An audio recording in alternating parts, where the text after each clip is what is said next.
नमस्कार, commodity roundup में आपका स्वागत है। मैं हूं मनीषा गुप्ता। आज बात करेंगे कच्चे तेल की, जहां पर ओपेक और एलाइज की मीटिंग तो कल हो चुकी है और आज से यहां पर यूरोपियन यूनियन का प्राइस कैप भी लग चुका है। कच्चे तेल में इसके क्या इंपैक्ट्स हैं और आगे से रशिया क्या कुछ कर सकता है, इस पर करेंगे चर्चा। साथ ही बात करेंगे सोने चांदी की, जहां पर अच्छी खासी तेजी के साथ आज भी यहां पर कारोबार है। डॉलर इंडेक्स में गिरावट है और सोने चांदी में हमने नई हाईज बनते हुए देखे हैं। साथ ही साथ मेटल्स में यहां पर तेजी भी बरकरार है। यहां पर भी अगर आज की बात की जाए तो कॉपर में 1%, तो निकल, जिंक, एल्यूमिनियम, आयरन और सभी जगह यहां पर तेजी के साथ कारोबार है।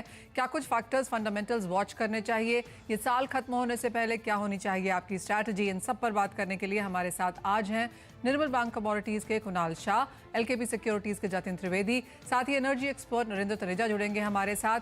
बात आज करेंगे चांदी की भी और उस पर बात करने के लिए आईसीआईसीआई प्रूडेंशियल एसेट मैनेजमेंट के हेड प्रोडक्ट एंड स्ट्रैटेजी चिंतन हरिया भी जुड़ेंगे हमारे साथ। लेकिन पहले बात कच्चे तेल की, क्योंकि यहां पर अच्छी खासी उठापटक देखने को मिली है। एक्चुअली जो इवेंट्स फिलहाल प्ले आउट कर रहे हैं, बाजार उसकी पिछले एक महीने से बात कर रहा है और काफी हद तक ये सब कुछ बाजारों में फैक्टर्ड इन है भी, और इसीलिए ये सब होने के बावजूद भी हमने देखा है कि परसेंटेज पॉइंट की तेजी के साथ फिलहाल कच्चे तेल में कारोबार है। ऑफ कोर्स वॉल्यूम्स में हल्की सी गिरावट जरूर है, क्योंकि बाजार अभी भी मेजरली साइडलाइंस पे है, ये देखने के लिए कि इसका इंपैक्ट क्या पड़ता है। जहां तक प्राइस कैप की बात है, उसका ग्रेस पीरियड काफी लंबा है, लेकिन रशिया इसे कैसे रिएक्ट करता है, तो काफी सारी चीजें हैं फिलहाल यहां पर बाजार में वॉच करने के लिए। नरेंद्र जी, आपके पास पहले आना चाहेंगे। ओपेक एंड एलाइज की जो मीटिंग कल रही, वो बाजार में ऑलरेडी फैक्टर्ड इन थी कि वो कुछ नहीं करेंगे, क्योंकि क्लियरली आज का दिन यहां पर ज्यादा इंपॉर्टेंट रहेगा।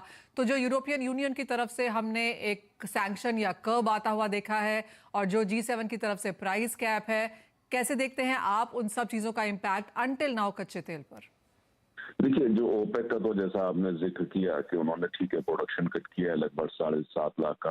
अगर नवंबर का डेटा देखें तो 7.5 लाख बैरल पर डे उन्होंने प्रोडक्शन कट किया है कुल मिलाकर के। लेकिन इस समय जो सबसे बड़ा मुद्दा, जैसे आपने कहा, यूरोप का है, अब वहाँ पे सैंक्शंस का है।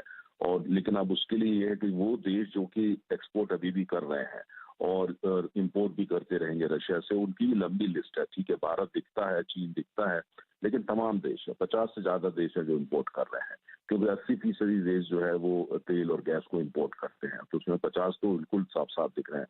मुझे ऐसा लगता है कि अभी कोई बहुत बड़ा इम्पैक्ट नजर नहीं आएगा, क्योंकि कहीं ना कहीं पश्चिम यूरोप जो है उनको पता है कि अगर एकदम ये तेल और गैस गायब होता है तो कुल मिलाकर ग्लोबली जो है इसकी प्राइसेस बढ़ेंगे और उनकी अर्थव्यवस्था के लिए वो ठीक नहीं होगा। लेकिन उससे भी बड़ी बात है कि चीन और भारत जो तो बड़े उपभोक्ता हैं, चीन दूसरे नंबर का है, भारत तीसरे नंबर का है, इन्होंने स्पष्ट किया है कि रूसी तेल को खरीदते रहेंगे जब तक कि वो आ सकता है। दिक्कत जो आ सकती है वो आ सकती है कि टैंकर मिलने में, क्योंकि भारत का 90% जो तेल हम आयात करते हैं विदेशी टैंकरों से करते हैं, और वो ज्यादातर टैंकर जो है वो पश्चिम के रजिस्टर्ड होते हैं। लेकिन जो कुछ अभी इधर भारत ने थोड़ा एक कदम उठाया है कि जो इंडियन शिपिंग रजिस्ट्रार है बॉम्बे के अंदर, उसने अपनी दुबई के माध्यम से कुछ रूस के जो टैंकर्स हैं उनको रजिस्टर किया है, जिससे कि वो जो सैंक्शन से बाहर हो सके। तो अर्थात ये है कि वो रूस के शिप हैं जो रजिस्टर्ड हो रहे हैं इंडियन शिपिंग रजिस्ट्रार के उसमें, लेकिन वो दुबई वाया दुबई की उनकी सब्सिडी के थ्रू हो रहे हैं। मतलब ये कि उससे सैंक्शन से बचा जा सकेगा। अब देखना ये क्या है कि उसके खिलाफ भी अगर पश्चिम के देश जाते हैं, वो एक अलग बात होगी। पूरा प्रयास चल रहा है। इंश्योरेंस का जो रशियन रीएश्योरेंस कंपनी है उन्होंने उसका एक्सटेंड कर दिया, वो उसको इंश्योर कर रहे हैं। इंडिया की कंपनी अपनी तरफ से कर रही हैं, लेकिन देखना होगा क्या इसको भी ये जो पश्चिम के देश है इस पर भी आपत्ति उठाते हैं, इसको भी भेजने की कोशिश करते हैं, ये देखना होगा। जहां तक बात प्राइस कैप की है, जो भारत जो तेल आयात कर रहा है उसकी जो कीमत है वो प्राइस कैप से अभी थोड़ा लगभग बराबर ही है। तो मुझे ऐसा लगता है वो चिंता का विषय नहीं होगा। अगर ज्यादा जरूरत होती है तो भारतीय कंपनी रूस से और डिस्काउंट मांग सकती है, मतलब $2 $3 का, और जिससे कि जो रूस से जो तेल आयात होता है वो प्राइस कैप के नीचे रहे। क्लियरली काफी कुछ यहाँ पर आने वाले समय में एक्सपेक्ट किया जा सकता है। लेकिन एक और चीज नरेंद्र जी, और वो है रशिया यहाँ पर कैसे रिटेलिएट करेगा। एज ऑफ नाउ अगर रशियन यूरल्स 66-67 डॉलर्स के आसपास हैं, प्राइस कैप 60 के आसपास है, इंडिया उसके आसपास ही यहाँ पर इंपोर्ट कर रहा है, आपको लगता है कि एक बहुत बड़ा रिएक्शन रशिया से एक्सपेक्टेड है, या फिर करंट प्राइस लेवल्स जो हैं वो उन्हें सूट करते हैं? नहीं, अभी तो देखिए रूस के लिए सबसे इम्पोर्टेंट ये है कि भारत या चीन जैसे जो बड़े आयातक हैं वो बरकरार रहें, जिससे उन्होंने वो तेल का जो है निर्यात कर सकें और उनको पैसा मिलता रहे।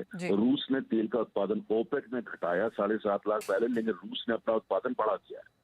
इस उम्मीद से बढ़ाया है कि उनकी तेल जो है वो भारत और चीन और अन्य देश जो है ज्यादा बड़ी मात्रा में लेंगे। तो मुझे ऐसा लगता है कि इस समय भारत जो है वो अगर जो है शिपिंग में दिक्कत नहीं आती है, जो